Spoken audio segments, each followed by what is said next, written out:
हितेंद्र ठाकुर ने सबसे कम खर्चा अपने मतदार संघ में किया है। क्षितिज महानगर पालिका को गटर बनाना चाहिए, रास्ता बनाना चाहिए, और बार बार उनको बोलने के बाद में वो ध्यान नहीं दे रहे। वो अपना महानगर पालिका उनके पूरे अंडर में, अगर वो बोलेंगे तो ही विकास होगा, वो ना बोलेंगे तो नहीं। जो नेता लोगों को चुन के दिया है वो विकास नहीं कर रहे तो क्या करना चाहिए गाँव में? तो सबको कोर्ट में खींचेंगे, उनसे तोड़पानी करके गाँव का विकास करेंगे। और क्या करेंगे?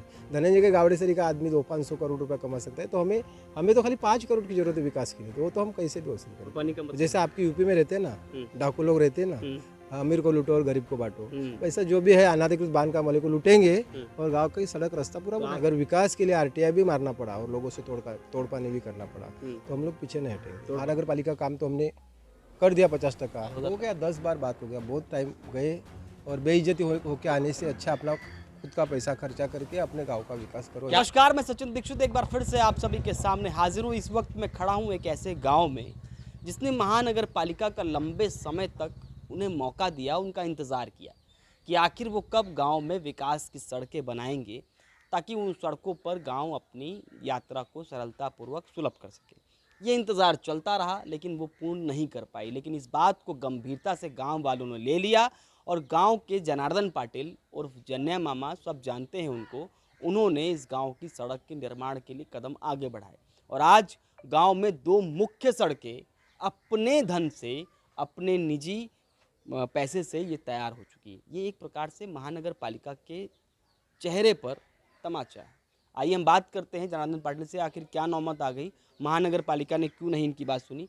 मामा नमस्कार। आपके पास इतनी, कहते हैं ना, वजन वाले मामा हैं पालघर जनपद में, महानगर पालिका आपकी बात नहीं सुन रही, सड़क नहीं बनाई और आपने बना दी, तो वो बात नहीं सुनती है क्या? देखिए, उनको पत्र व्यवहार तो बहुत टाइम किए हम लोग, वो ध्यान नहीं दे रहे। शायद उनको किसी ने भड़काया होगा या उनके नेता ने बोला होगा कि विसिरगांव का काम नहीं कर रहा है। महानगर पालिका कौन सा नेता है? महानगर पालिका में पहले तो थे ना, पहले 5 साल पहले विवेक बाबू महानगर पालिका में तो एक ही नेता है, वो आयुक्त।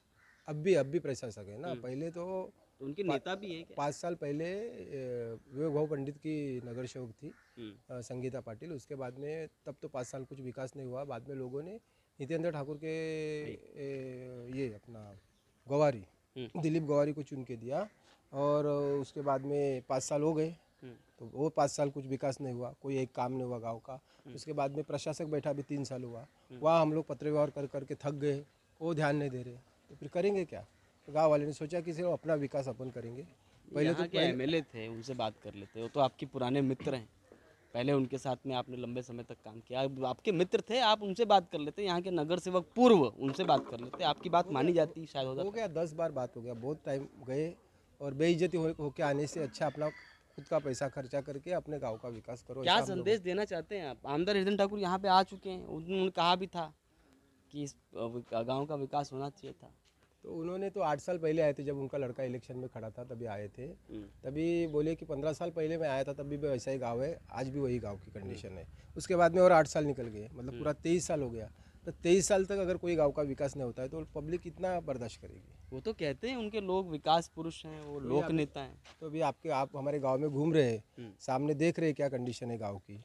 अभी अगर हम लोग गांव वाले मिलके पूरा गांव में जो लोगों ने जो रास्ता को छोटा किया था, तो गांव के 250-300 लड़के लोग साथ में मिल के उसको हमने चौड़ा किया। मतलब महानगर पालिका काम तो हमने कर दिया 50%। महानगर पालिका को गटर बनाना चाहिए, रास्ता बनाना चाहिए, और बार बार उनको बोलने के बाद में वो ध्यान नहीं दे रहे, वो अपने मस्ती में रहते। अभी आयुक्त तो सुस्त है, वो तो कुछ खाली हूँ करता है, मीठा मीठा बात करता है, बाकी कुछ काम नहीं करता है। आयुक्त बहुत काम कर रहे हैं शहर, तो सौंदर्यीकरण चल रहा है, बहुत काम। बताओ ना फिर गांव का हमारे एक काम बताओ ना। 23 साल में काम बताओ कितना हुआ हो? आज 23 साल हो गया, 23 साल में काम बताओ। अरे यहाँ के एमएलए तो हैं, वो तो बड़े लोक नेता हैं, विकास पुरुष हैं। तो लोग उनको उनका रिपोर्ट, सर्वे रिपोर्ट भी आया है बीच में। किसका? आमदार हितेंद्र ठाकुर का। अरे अच्छा, वो आपने बात निकाला ना, सर्वे रिपोर्ट आया ना, तो अभी 2-3 दिन से वो क्लिप घूम रहे हैं, उसका मेरे पास मेरे मोबाइल में है। वो बताओ आपको कि हितेंद्र ठाकुर ने पूरा महाराष्ट्र में सबसे कम खर्चा अपने मतदार संघ में किया है, क्षितिज ठाकुर ने और हितेंद्र ठाकुर ने।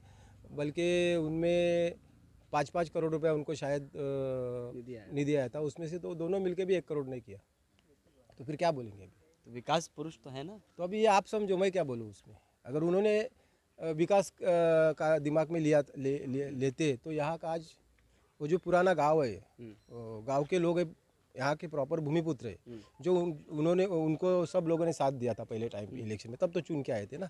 अभी अभी अगर मैं उनके खिलाफ हूँ, रहूँगा, लेकिन 50% रहेंगे? हाँ, तो 50% लोग तो अब उनके तो शिंदे गुट और उद्धव गुट अलग अलग हो गई, एक आपके पार्टी बट गई, कमजोर हो गई।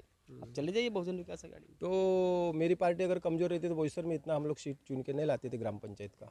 आज देखिए आपने ग्राम पंचायत में उद्धव साहब के शिवसेना को कितना लोगों ने प्रतिसाद दिया और कितना ग्राम पंचायत चुन के आया।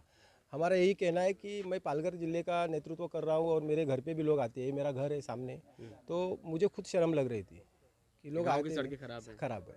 तो सोचा हम लोगों ने, और जो कंपाउंड है तोड़ दिया, लोगों का बना के दे रहे नया, तो लोग भी खुश है उसमें। 2 सड़कें कितने लंबी हैं, कहाँ कहाँ बनी? ये अभी 750 फुट के आसपास है, मतलब एक 250 मीटर के आसपास है। इसका खर्चा होगा 15 लाख रुपए अभी हमारी जब से। तो ये महानगर पालिका में अगर टेंडर निकालेंगे तो 20 या 25 लाख के नीचे नहीं होगा। खाने पीने वाला, हाँ, सब वो तो खाने वाले ही रहते हैं ना, तोड़ पानी वाले। मामा क्या लगता है, महानगर पालिका के पास तो टैक्स भरते हैं लोग, घर पट्टी का पैसा भरते हैं, उनके पास टैक्स आता है, तो सड़कें और बिजली ये सब का सड़कें करते हैं और नाली वगैरह का काम हो जाता है। लेकिन आपके पास ये पैसा आया कहाँ से कि 10 लाख 15 लाख आप खर्च करते जा रहे हो, गांव में सड़कें बनवाने जा रहे हो, तो ये पैसा कहाँ से आ रहा है? ये पैसा फिलहाल तो हमारे बिजनेस से हम लोग निकाल के डाल रहे हैं, हमारा धंधा है उसमें से निकाल रहा है। लेकिन आगे प्लानिंग किया है क्या कि यहाँ बाहर से आए हुए लोग आरटीआई मार के इतना पैसा कमाते हैं, तो हम तो यहाँ के भूमिपुत्र हैं। अगर विकास के लिए आरटीआई भी मारना पड़ा और लोगों से तोड़ पानी भी करना पड़ा, तो हम लोग पीछे नहीं हटेंगे। तोड़ पानी का मतलब जैसे आपकी यूपी में रहते हैं ना, डाकू लोग रहते हैं ना, अमीर को लूटो और गरीब को बांटो, वैसा जो भी है अनाधिकृत बांध काम वाले को लूटेंगे और गांव का सड़क रास्ता पूरा तो आप भी बनाएंगे। डाकू बनोगे? हाँ, बनेंगे, विकास के लिए वो भी कर सकते हैं। या हमेशा ये डाकू, छीना झपटी, डकैती फिर करेंगे क्या? यहाँ के जो नेता लोगों को चुन के दिया है वो विकास नहीं कर रहे, तो क्या करना चाहिए गाँव वाले ने? तो आखिर में हमारे आजू बाजू में जितना और भी सही काम है ना, हमारे आजू बाजू में जितना अनाधिकृत बांध काम हो रहा है उस पर सब पे आरटीआई मार के निकालेंगे, साले को सबको कोर्ट में खींचेंगे, उनसे तोड़पानी करके गांव का विकास करेंगे। और क्या करेंगे? धनंजय के गावड़ेसरी का आदमी 200-500 करोड़ रुपया कमा सकता है, तो हमें तो खाली 5 करोड़ की जरूरत है विकास के लिए, तो वो तो हम कैसे भी वसूल करेंगे। वो कोई बड़ी बात आप भी वही अभी हम वो हमारा सब टीम प्लानिंग कर रहे हैं। अगर ये नौबत आई यहाँ विकास महानगर ने पालिका ने नहीं किया, तो हम वो रास्ते पे उतर के हमारे गाँव का विकास करेंगे। विकास करेंगे। वो पैसा हमारे घर में नहीं आएगा, कोई ये नहीं, वो पैसा पूरा विकास में आएगा, गांव का ऐसा होता विकास है कि अनधिकृत बांध काम करने वाले लोगों से पैसा उनको उठाएंगे ना, धमकाएंगे ना, उनको बुलाएंगे, नहीं तो महानगर पालिका को बोलेंगे तोड़ साले का सब बांध काम। और क्या करेंगे? यहाँ के नेता लोग अगर ये काम नहीं करेंगे तो जनता क्या करेगी आखिर में? हमारे जब से भी हम कितना खर्चा करेंगे, 1 करोड़ से कर सकता है। तो ऐसा करेंगे? ऐसा करेंगे वो गैर कानूनी है, तो कानून को हाथ में लेंगे, फिर क्या करेंगे? जब विकास यहाँ का आमदार जो चुन के दिए हैं, मुकदमा होगा, फिर चलेगा ना, क्या फर्क पड़ता है? लोग कहीं खंडरी मांगते इतने और केस है उसमें, और एक केस और सही हो, क्या फर्क पड़ता है? ठीक है सर। अच्छा, ये शब्द खैर आपके पास से बार बार निकलता है। एक आखिरी प्रश्न, विकास अगर ऐसा नहीं होता रहा, जनार्दन पाटिल क्या ऐसे ही कहाँ कहाँ करा पाएंगे आप विकास? देखो, कितना करा हमारे गांव का कोई बड़ा ज़्यादा अमाउंट नहीं, 5 करोड़ का टारगेट है, 5 करोड़ में हमारा पूरा विकास होगा। अगर यहाँ के आमदार नहीं रहेंगे तो हम लोग, हमारी जो पहचान के लोग हैं उनके फंड से निधि लाएंगे, क्या करेंगे फिर? लेकिन अगर ऐसी कोई महानगर पालिका को ऐसे लापरवाह छोड़ देंगे क्या?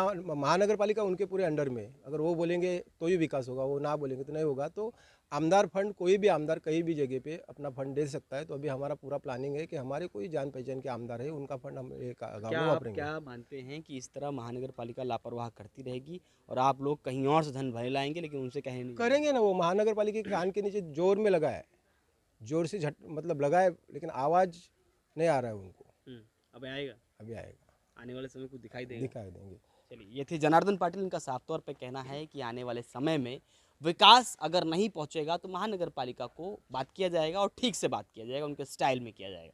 देखना ये होगा कि आने वाले समय में ये विकास जब गांव अपने पैसे से कराने पर उतारू हो, उस समय शर्म कितनी आती है महानगर पालिका को और उनको जो जिम्मेदार हैं। आज के लिए इतना, धन्यवाद।